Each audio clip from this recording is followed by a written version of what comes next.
When the taste of food lingers in your mouth for a long time and it has like a deep, satisfying feel to it, that's umami.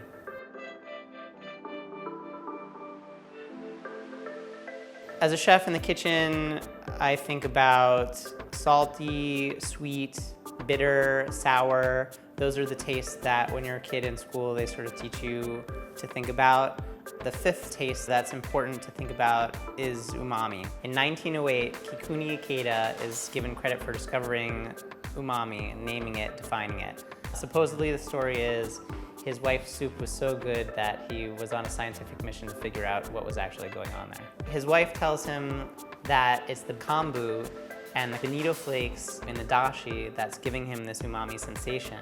So in investigating the dashi with the bonito flakes and the kombu, he came to the understanding that there's all different types of amino acids naturally occurring in all different ingredients in our food.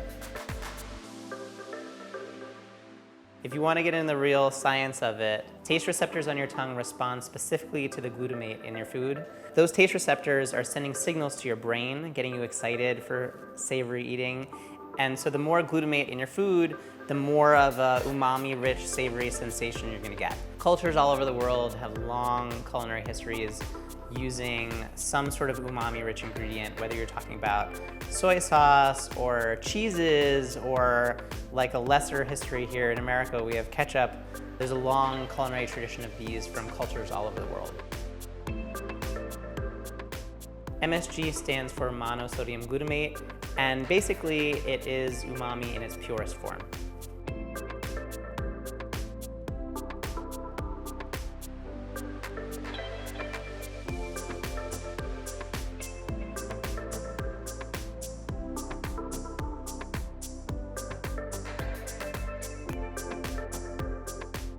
So if you're eating something and it's deeply flavorful, delicious, chances are that's because of umami.